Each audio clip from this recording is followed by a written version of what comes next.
Bonjour et bienvenue sur Culture Passion, l'émission du pôle culturel de la radio web de l'UTL 65. Culture Passion ou embarquement immédiat vers la galaxie Culture 65.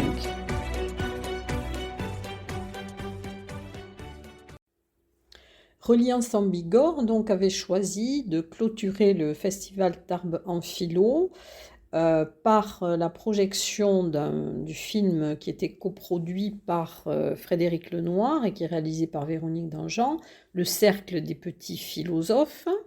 Alors cette projection avait lieu au Parvis le dimanche 3 avril après-midi. Donc nous avons eu une présentation avant la projection de Michel Tozzi, donc qui était présent les 2 jours précédents et qui est un des didacticiens de la philosophie. Et à la suite de la projection de ce film, donc qui montre les interventions de Frédéric Lenoir auprès d'écoles primaires, avec les techniques, les réflexions, parfois très justes des enfants. Et à la suite de cette projection, donc, il y a eu des réactions des spectateurs. Et ensuite, donc, la séance s'est terminée par une conférence, enfin conférence n'est peut-être pas le mot exact, mais disons que Michel Tozzi nous a expliqué l'origine, la méthodologie de ces ateliers réalisés dans les classes primaires et surtout ses visées pédagogiques. Donc c'est très intéressant et donc je vous invite à écouter et les réactions du public et les précisions de Michel Tozzi. Bonjour à toutes et à tous, bonjour à ceux qui étaient là hier, bonjour à ceux qui découvrent un petit peu donc ce film. Quelques mots peut-être un petit peu, disons, pour le contextualiser. Ce film a été tourné pendant 1 an dans 2 classes d'une école donc, primaire et il est coproduit par Frédéric Lenoir, donc, que certains ont pu voir donc, hier.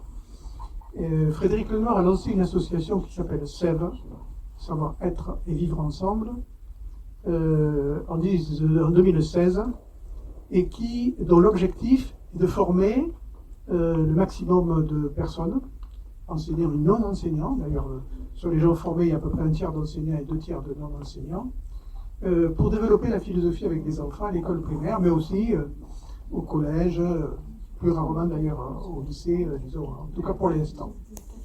Voilà. Frédéric Lenoir n'est pas un spécialiste au départ de la philosophie avec les enfants, mais ça l'avait intéressé, parce qu'il avait entendu parler, ou il avait assisté à un ou 2 ateliers, il s'est dit, puisqu'il est philosophe lui-même, et moi, si je essayais de voir un petit peu ce que ça donne véritablement avec des enfants. Et donc il s'est confronté pendant 1 an, alors notamment dans ces deux classes, que vous allez voir, mais pas seulement, dans plusieurs écoles en France, mais aussi à l'étranger. Et donc il a eu une certaine expérience, disons pendant 1 an, de cette confrontation. Et alors il avait un parti pris, c'est de ne pas lire avant tout ce qui avait été, disons, produit sur la question, notamment les différentes manières de s'y prendre pour faire philosopher donc, ou accompagner les enfants dans une approche, disons, de la philosophie. Donc il voulait faire son expérience par lui-même. Qui signifie, par exemple, que vous n'allez pas trouver, disons, dans ce film, une espèce de méthodologie, par exemple, de philosophie avec les enfants, c'est-à-dire comment je pourrais m'y prendre, moi, pour philosopher, disons, avec les enfants. Mais par contre, l'originalité, si vous voulez, donc, de ce film, c'est essentiellement d'entendre des paroles d'enfants. Et si on pensait que les enfants n'étaient pas capables, disons, de penser et de philosopher, quand on a vu le film, notre représentation commence, vous le verrez, donc, à évoluer. Voilà. Alors, à l'issue donc de ce film, moi je me propose précisément, parce que moi je suis au contraire un spécialiste, si vous voulez, un peu de la philo, disons, avec les enfants. J'anime des ateliers de philo avec des enfants depuis 22 ans. Et à partir de là, donc, bon, j'ai mis au point une méthode qui s'appelle la discussion à visée démocratique et philosophique. Donc, une des méthodes en France, puisque ce qui caractérise la philosophie avec les enfants en France, c'est la multiplicité des méthodes qui sont donc utilisées. Et donc, sur cet aspect plus, d'abord, on réagira peut-être à ce qu'on aura entendu, puisque c'est essentiellement des paroles d'enfants que vous allez entendre. On voit effectivement Frédéric Lenoir agir un petit peu, donc vous verrez. Mais c'est surtout les paroles d'enfants qui sont assez bouleversantes, dirais-je, pour certaines, surtout pour des sujets qui peuvent paraître graves, compte tenu, disons, de leur âge. Et donc après le film, donc, on aura donc un débat qui portera à la fois sur le film, mais peut-être plus généralement, pour ceux qui seront intéressés, sur la problématique de la philosophie avec des enfants en France ou dans le monde, et plus particulièrement, disons, sur les différentes méthodes qui sont utilisées. Je vous souhaite un bon film. À tout à l'heure. Bonjour, Frédéric Lenoir. Je vais faire plusieurs fois avec vous des ateliers de philosophie de méditation. Soyez attentifs à ce que vous ressentez. J'ai l'impression d'être un bourgeon, mais qui grandit de travers. Est-ce que vous pensez qu'il vaut mieux être mortel ou immortel? C'est mieux d'être mortel, comme ça tu restes en train de manger et dormir. Accueillir un peu vos impressions, c'est-à-dire comment vous réagissez par rapport à ce que vous avez entendu. C'est un beau film parce qu'il y a un parti pris esthétique très, très net, disons, dans le film. D'abord, on filme les enfants de très près, donc il y a la beauté quelque part du visage. Il y a aussi la nature, les mouvements de caméra, le ciel. Bon, voilà, donc il y a un environnement esthétique qui est très intéressant. C'est un parti pris certainement, disons, de la production. Et puis il y a tout ce que les enfants disent, où on les entend penser, quoi. Ou alors, des fois on les entend penser, et des fois, donc, ils parlent ce qu'ils... voilà. Alors, première réaction, peut-être. C'est un peu... Si vous voulez prendre la parole, n'hésitez pas à lever la main pour qu'on fasse circuler les micros, pour que tout le monde puisse bien vous entendre. Quand vous entendez ces enfants, qu'est-ce que vous pensez finalement de l'enfance? Qu'est-ce que vous pensez de l'enfant? Et en quoi finalement ça peut nous amener à réfléchir sur le statut de l'enfance et son incapacité de penser, qui est la représentation, disons, initiale. On dit c'est trop tôt, c'est trop compliqué, bon voilà. Bon, alors, mon impression, est-ce que vous entendez là?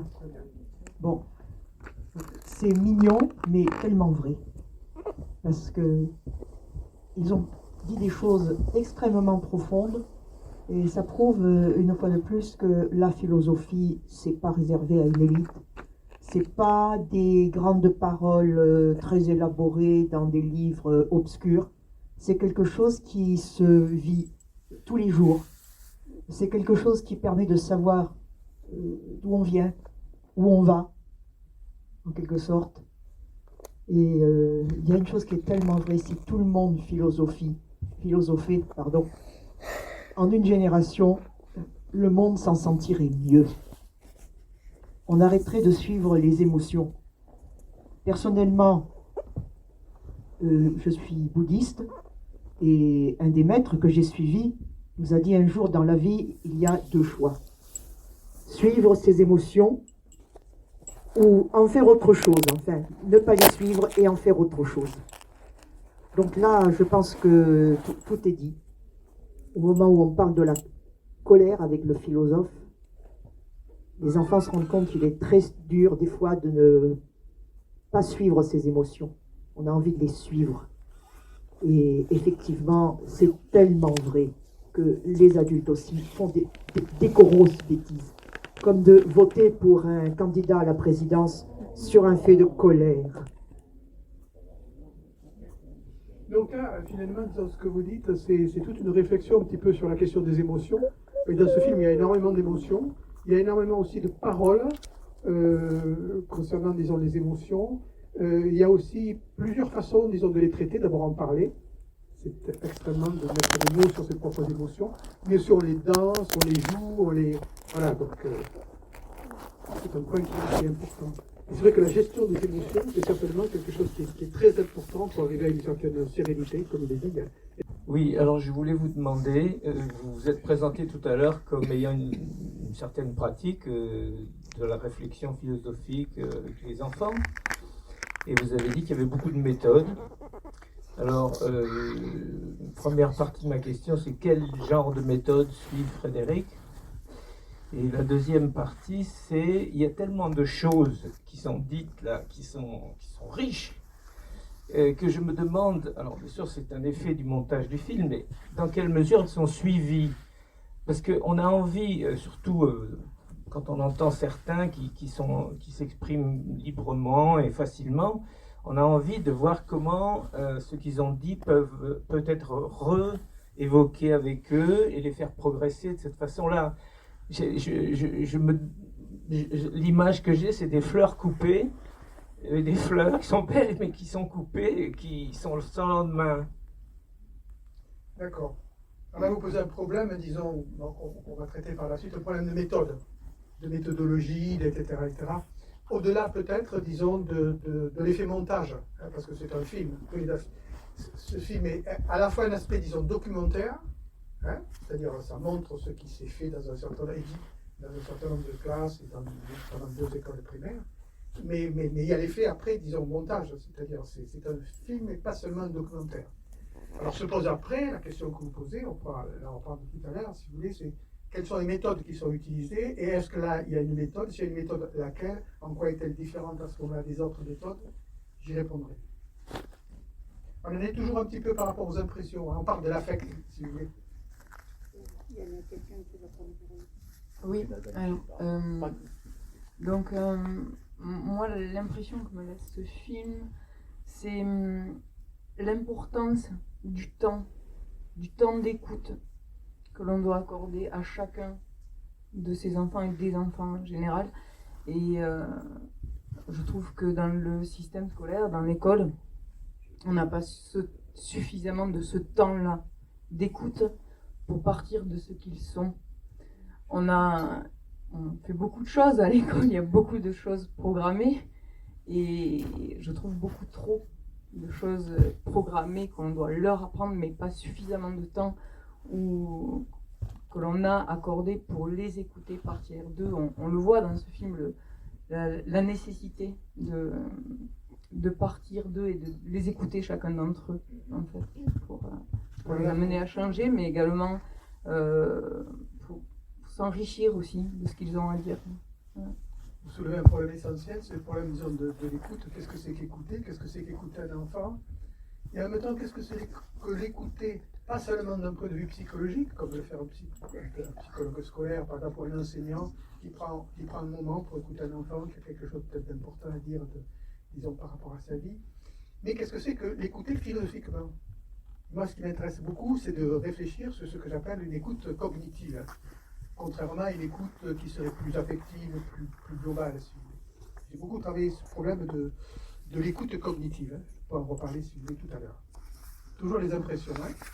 Oui, et une chose, moi, qui m'a beaucoup frappée, mais je ne peux pas forcément bien expliquer pourquoi, c'est juste une sensation très importante, c'est la rupture, le minéral, enfin, ces enfants qui sont dans des lieux fermés, très durs, les cours sans herbe, sans végétation, et on a l'impression, cet élan et cet appel qu'ils ressentent dès qu'ils sont au bord de la mer ou dans les prairies et qu'ils se jettent par terre, ça m'a frappée. Voilà, il faut voir que là, on est dans des écoles de la banlieue, disons, parisienne. On voit les enfants, ce sont des classes un peu multiculturelles. Hein. Donc c'est un des intérêts, précisément, disons, du film, d'intervenir avec des enfants de niveau, disons, socioculturel, disons, pas toujours, disons, favorisé, etc. Et c'est d'autant plus important, ça je pourrais y revenir, si vous voulez, de faire de la philosophie avec ces enfants-là, et pas seulement avec les futurs énarques. Et je trouve que ça fait assez fou de voir à quel point certains enfants, sans même connaître quelques phrases vraiment philosophiques, ils font de belles phrases, ils font des phrases comme les amis, c'est un peu, enfin bon, au départ ça m'a fait rire, que c'est un peu comme l'argent. En vrai, c'est vraiment une espèce de pauvreté de ne pas avoir d'amis, parce que c'est un peu comme une île au trésor, des amis, tu leur mets toute une confiance dedans, et je trouve totalement fou qu'il y ait une enfant qui est plutôt, on va dire, jeune, qui ait eu l'idée d'avoir ces mots qui disent que c'est un peu comme l'argent, et je trouve ça impressionnant. Les enfants vont beaucoup s'exprimer avec des analogies, disons, des métaphores, bon, surtout dans l'expression, disons, de leurs émotions. Et c'est vrai qu'il y a, ça revient à ce qui a été dit un petit peu, une espèce d'authenticité de ces paroles. Voilà. Ce sont des paroles un petit peu, disons, authentiques, quoi. C'est-à-dire qui ne sont pas passées par tous les détours, etc., qui arrive et qui montre l'enfant tel qu'il est, tel qu'il sent et tel qu'il peut penser à partir de ce qu'il sent. C'est ça qui est intéressant. Oui.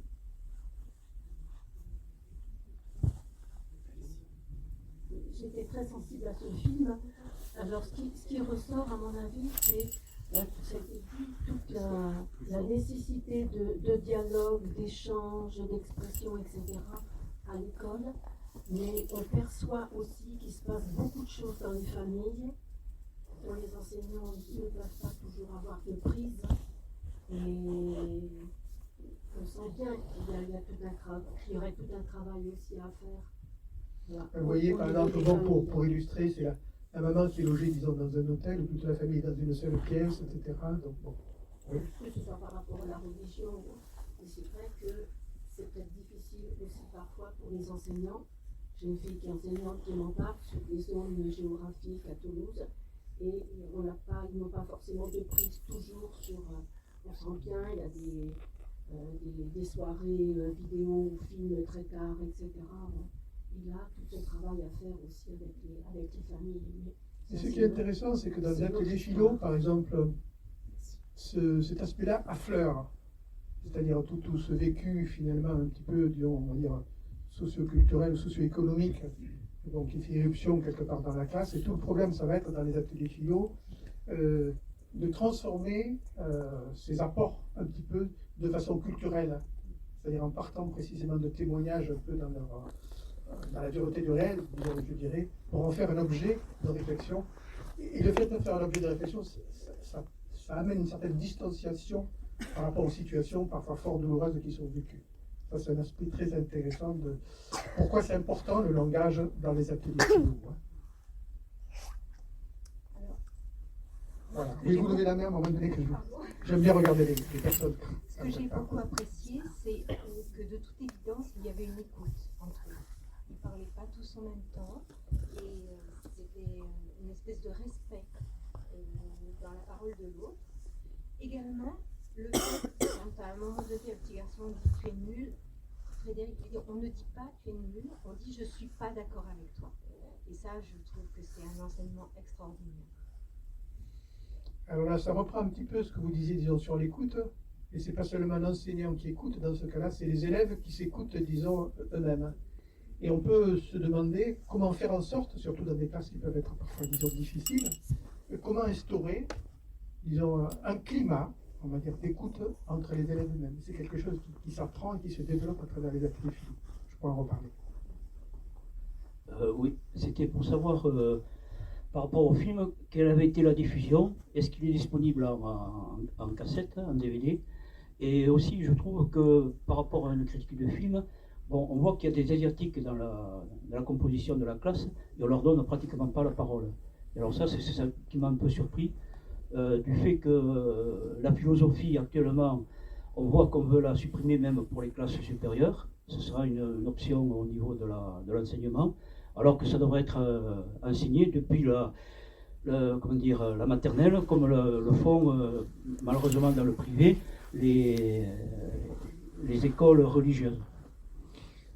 C'est un grand enjeu précisément la philosophie, de faire philosopher les enfants, parce qu'en France, traditionnellement, on a 150 ans de tradition de l'enseignement philosophique, avec un enseignement philosophique qui était jusqu'à maintenant terminal. Il y a une option maintenant donc, qui a été mise, disons, en première, et c'est à la fin, en tout cas, disons, de la scolarité. Et alors, c'est donc une innovation, autour des années 2000, par exemple, etc. Et on peut s'interroger sur qu'est-ce que ça amène, ou qu'est-ce que ça peut amener dans le système éducatif, que de commencer à faire réfléchir les enfants très tôt, de manière un petit peu, disons, systématique. Quoi. Oui. Il y a encore des gens qui avaient des choses à dire. Oui.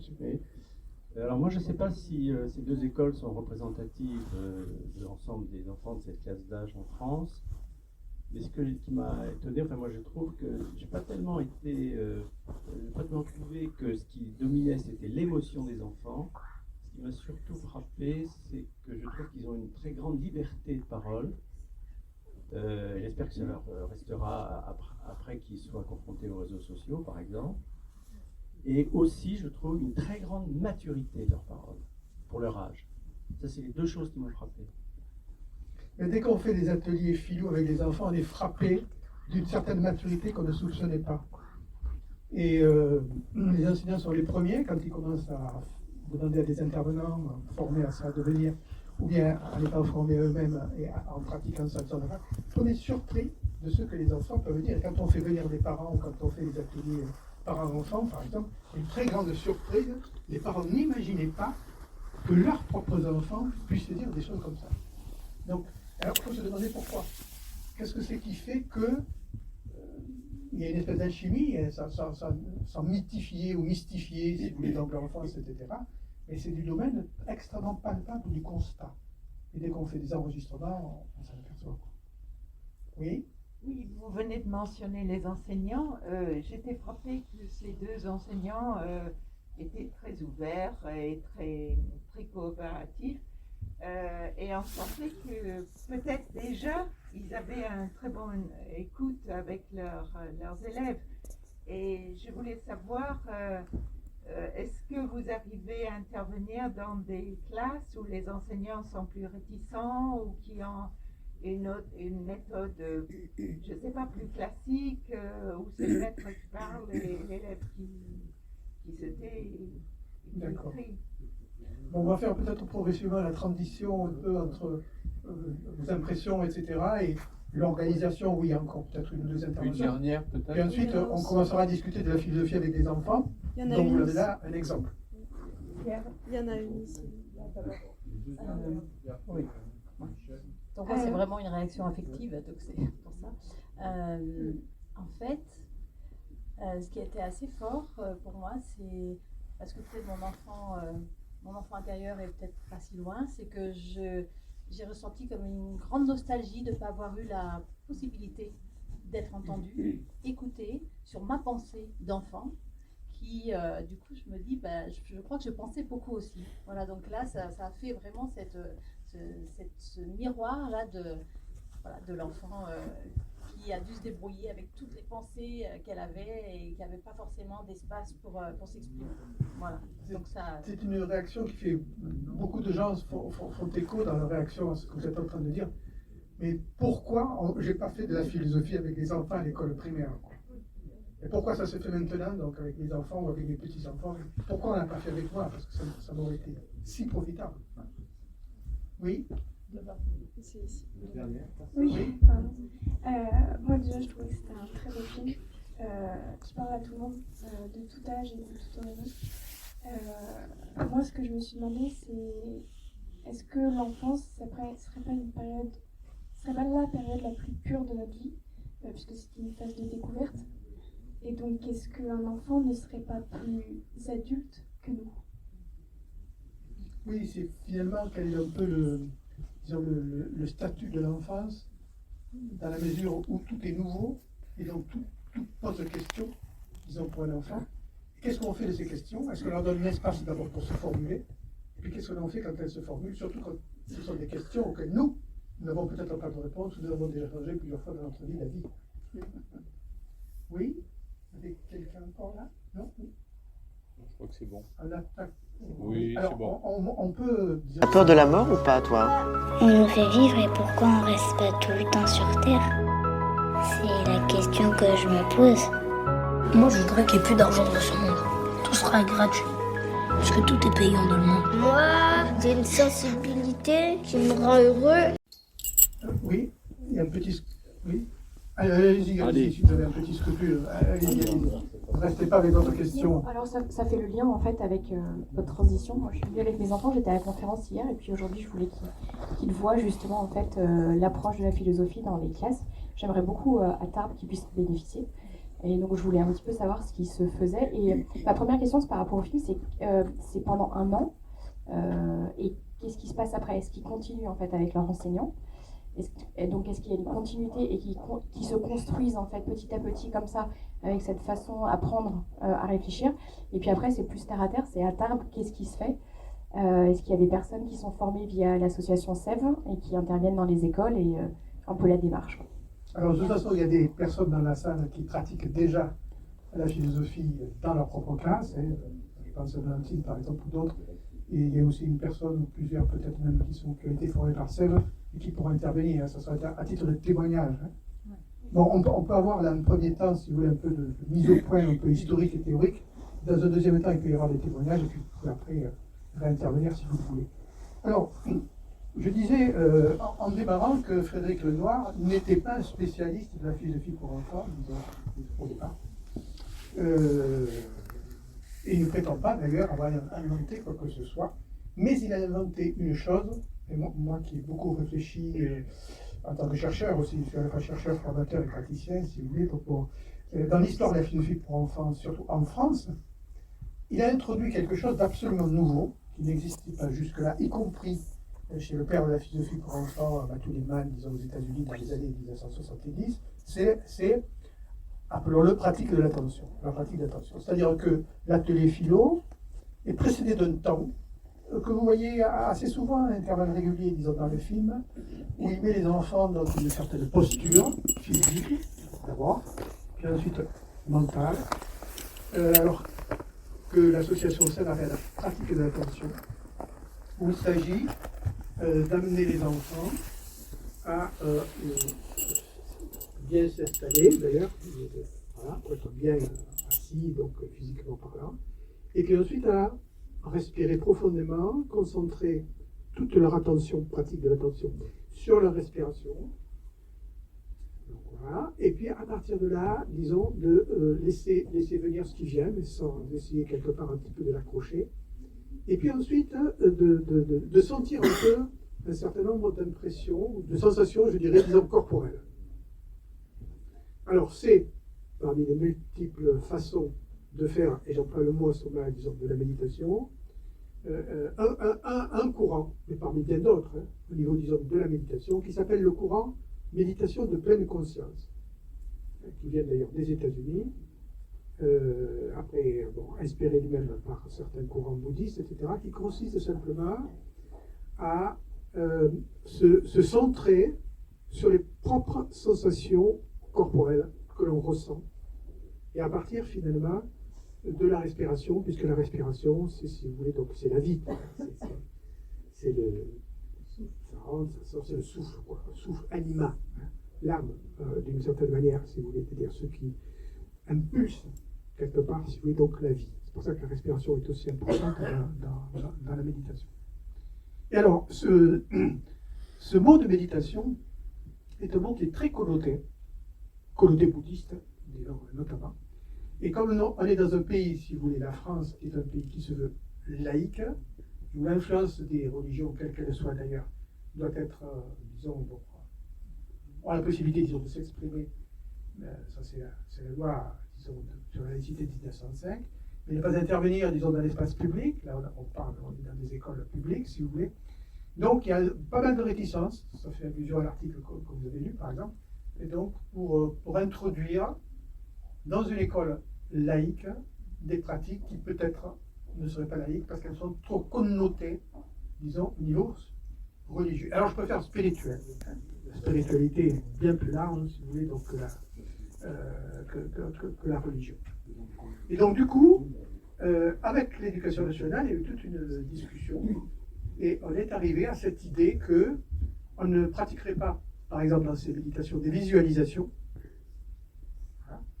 ou des expériences de pensée, mais on s'en tiendrait simplement à des impressions corporelles ressenties. Alors l'objectif pédagogique, c'est de se recentrer sur soi-même, d'avoir un ancrage à l'intérieur de soi, d'abord pour ramener le calme, c'est extrêmement important, hein, que l'enfant soit dans un état de calme, surtout lorsqu'il vient de récréation, ou des bouillances, il y a l'enfant, voilà, ça bouge, etc. Donc bon, voilà, l'immobilité déjà, donc voilà. Le calme, qui revient grâce à précisément une respiration donc, profonde.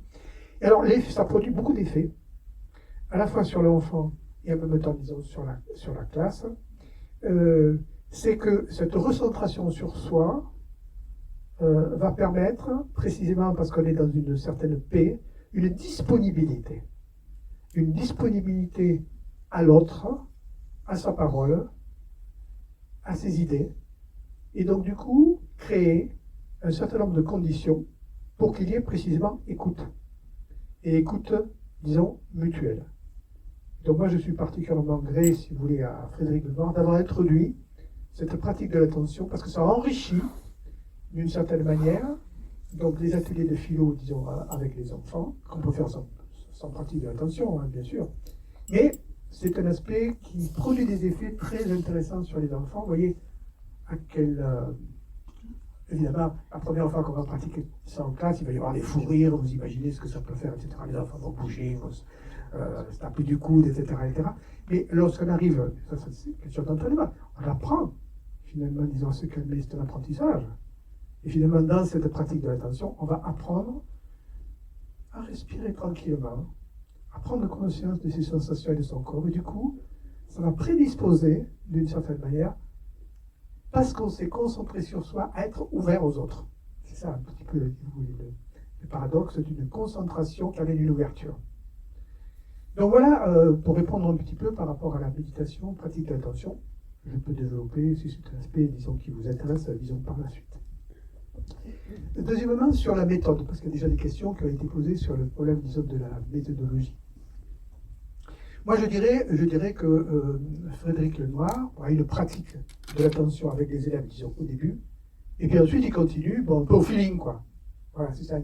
Il n'y a pas chez Frédéric Lenoir une méthode qui aurait été expérimentée, testée, disons, analysée, etc., etc. Donc, voilà. Mais par rapport à cette pratique il y a des méthodes qui ont été progressivement, disons, mises au point, testées, organisées, et puis ensuite qui peuvent être aussi un objet de formation, parce que c'est très difficile quand on fonctionne au feeling, de former des gens au feeling. Qu'est-ce que c'est de former des gens au feeling? C'est plus facile de les former à une méthode que de les former au feeling. Voilà. Alors, ces méthodes, en France, vous en avez 4 ou 5, si vous voulez. Je parle des plus. La meilleure méthode, c'est celle qu'on se construit soi-même. Et comme on ne peut pas tout inventer, on va voir un peu ce que les autres ont fait. Et puis ensuite, on se bricole sa propre méthode. Voilà comment donc, on procède. Mais dans les méthodes qui ont été un petit peu stabilisées, qu'on trouve aussi dans des organismes de formation, comme Sèvres par exemple, hein, il y en a plusieurs. D'ailleurs, à Sèvres, c'est toutes les méthodes, donc il n'y a aucune préférence pour éviter tout ce qui pourrait être chapelle, etc. etc. Donc bon, il y a une très grande ouverture par rapport à l'ensemble des méthodes. Vous avez la méthode de Matthew Lipman. Matthew Lipman, c'est un Américain, un universitaire, qui s'est rendu compte que ses étudiants avaient un certain nombre de problèmes d'argumenter, pourtant ils étaient les étudiants, disons, à l'université. Et il s'est dit peut-être à ce moment-là qu'il faudrait commencer un peu plus tôt. Et donc il a commencé à écrire un premier roman qui s'appelle La découverte de Aristotle Meyer. C'est un jeu de mots. Aristotle Meyer, c'est Aristote.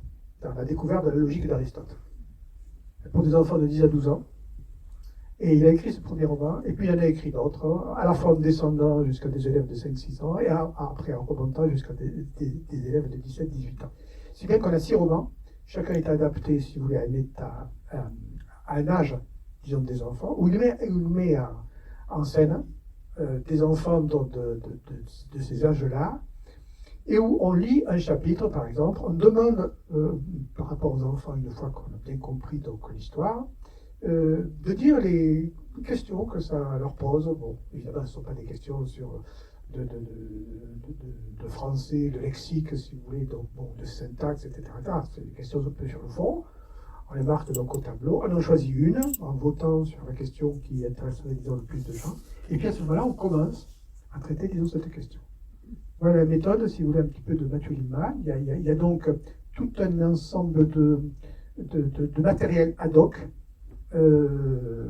pour les enseignants, mais qui s'adressent, disons, aux enfants. Et puis à partir de là, les enfants. Et puis par rapport à chaque ouvrage, il y a ce qu'on appelle un manuel du maître qui va donner une multiplicité de suggestions ou de pistes, si vous voulez, qui vont pouvoir étayer l'accompagnement de l'enseignant pour qu'il réponde, pour qu'il commence, si vous voulez, à répondre disons, à ces questions. Ça, c'est la méthode de Matthew Lipman. C'est la plus ancienne. C'est celle qui est la plus pratiquée dans le monde. Parce que Matthew Lipman a énormément, disons, voyagé, et comme ça, au fur et à mesure, sa méthode intéressait, disons, les gens. Et elle a été introduite en France assez tard, dans les années 1998, alors que beaucoup de pays européens s'étaient déjà saisis, disons, de cette méthode. C'est-à-dire que paradoxalement, c'est le pays, la France, où la tradition de l'enseignement philosophique, 150 ans de tradition d'enseignement philosophique en France, importante, hein, puisqu'il y avait jusqu'à 8 heures, et même au XIXe siècle, 9 heures de philosophie, disons, en classe terminale, c'est en France où la méthode de Matthieu-Liebman est arrivée, disons, le plus tard. Et c'est parce qu'il y avait cette tradition d'enseignement philosophique en terminale qu'on n'arrivait pas à implanter la philosophie avec les enfants en France. Et notamment parce que les institutions philosophiques, que ce soit l'association classique des professeurs de philosophie ou l'inspection générale de philosophie, étaient tout à fait, disons, opposées. Ça, c'est la méthode de Liebman. Après, et c'est l'intérêt de la France, c'est que des gens vont, inspirés peut-être aussi par la méthode de Liebman, mais vont s'autoriser, précisément parce que ils avaient même une formation philosophique, etc., à innover, à inventer. Et c'est là où vont s'inventer, en France, véritablement, plusieurs types de méthodes.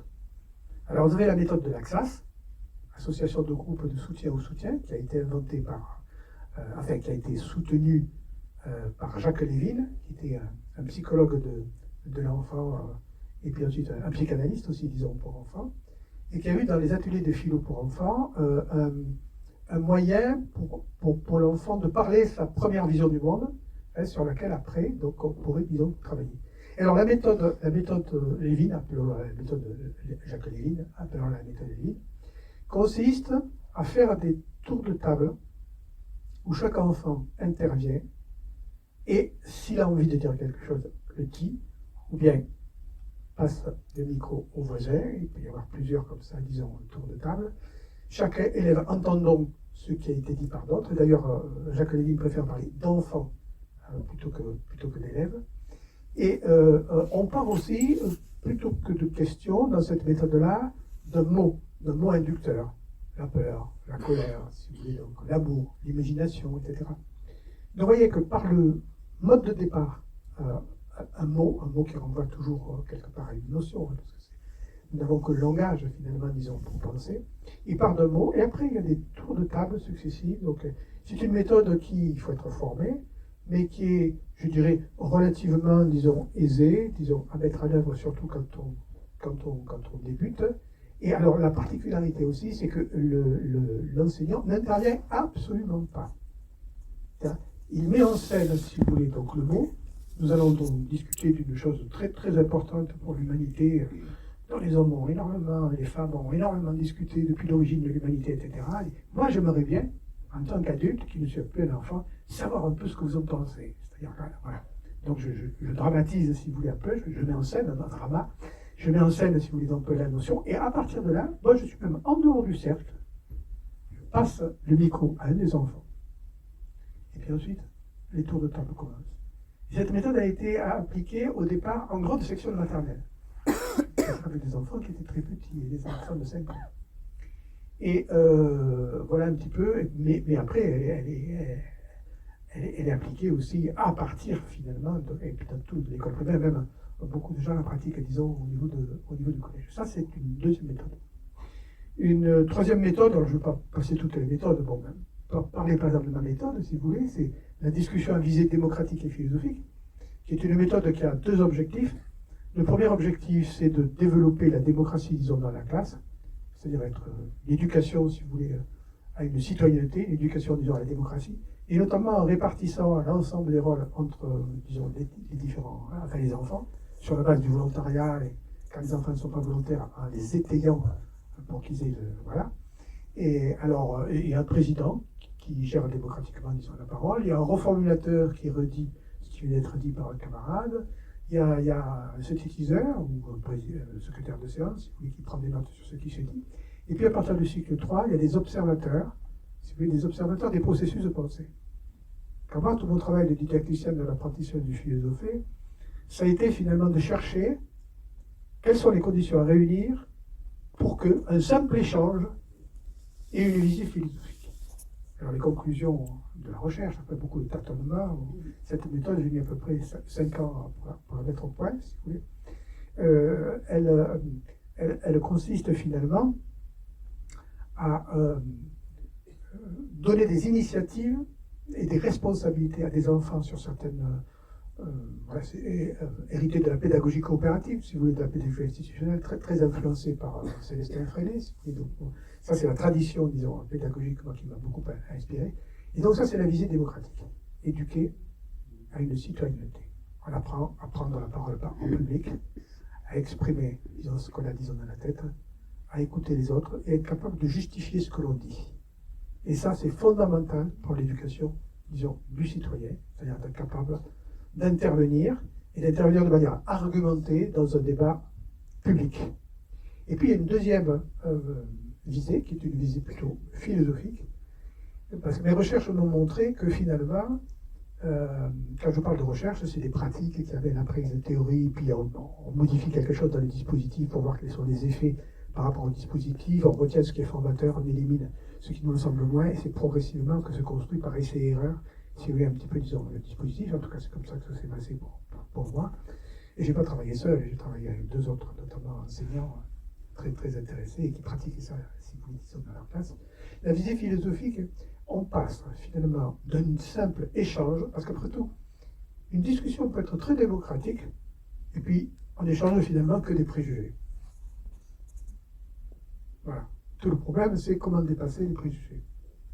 Comment dépasser simplement tous les exemples où chacun y va de sa petite anecdote, etc. Parce que ce que dit l'autre, ça me fait penser à moi aussi dans ma vie, etc. Donc voilà. Et alors, j'en suis arrivé, disons, à la conclusion. Ce qui autorise le passage d'une discussion à une discussion à visée philosophique, c'est qu'elle mette en œuvre un certain nombre, disons, de processus de pensée.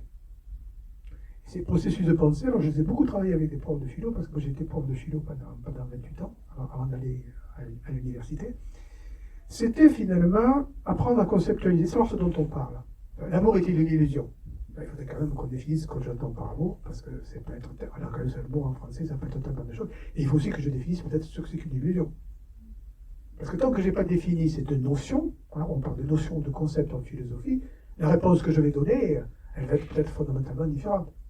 L'amour, si c'est le coup de foudre, est-ce une illusion? Ça ne sera pas peut-être la même chose que si c'est l'amour, c'est un projet à 2 qui construit une famille avec le projet d'avoir des enfants. Bon, voilà. Mais c'est le même mot. C'est le même mot, mais ce n'est pas la même chose qu'il y a dessous. Donc il faut savoir ce dont on parle. Donc conceptualiser, c'est savoir ce dont on parle. Et pour ça, il faut, comme le disait le philosophe Derrida, configurer la notion. C'est-à-dire lui donner, si vous voulez, un contour qui la rend beaucoup plus précise, alors qu'au départ, c'est un peu une auberge espagnole. Si vous voulez demander à un groupe qu'est-ce que c'est que la liberté, bon, vous allez avoir autant de définitions de la liberté que de gens qui sont là. Donc c'est un peu une auberge espagnole. Alors le problème, c'est que si on veut avoir une certaine rigueur dans la réflexion, il faut commencer par définir les notions. Ça, c'est la conceptualisation. Ensuite, vous avez la problématisation, deuxième élément absolument fondamental, c'est-à-dire la capacité de se poser des questions, d'essayer de comprendre quels sont les enjeux, de voir si les questions qu'on pose n'ont pas un certain nombre de présupposés qu'il faut même interroger, parce que si les présupposés, ça ne marche pas, donc ben, la question n'a pas de sens, bon, il faut la déplacer, ou expliciter les présupposés pour la traiter. Ça peut être aussi de voir les conséquences, bon, voilà. Ça peut être un questionnement dans la question elle-même. Donc tout ça, si vous voulez, la problématisation, c'est tout un entraînement, disons, au questionnement et à l'auto-questionnement. Et puis l'argumentation, là, c'est plus facile à comprendre, c'est-à-dire justifier ce que l'on dit par des arguments rationnels. Si on n'est pas d'accord, dire pourquoi. Et si on nous fait des objections, être capable de répondre rationnellement aux objections qu'on nous fait. Et l'enseignant, c'est celui qui va être un peu une vigie, c'est-à-dire celui qui va faire en sorte que soit bien mis en œuvre, disons, dans l'atelier philo, ces 3 processus de pensée. Voilà, ça, c'est la DVDP, discussion à visée démocratique et philosophique. Ça, c'est simplement pour vous situer un petit peu. J'en ai parlé de 3, il y en a d'autres. Les 3, mais c'est les 3 les plus fondamentales qui sont utilisées en France à l'heure actuelle. Bon, je fais une petite pause, parce que sinon ça va tourner dans la conférence, pour que vous puissiez, disons, réagir. S'exprimer à travers la philosophie, ça nous aide à voir les choses autrement, à voir les choses ensemble. La philosophie, ça peut aider à changer le monde.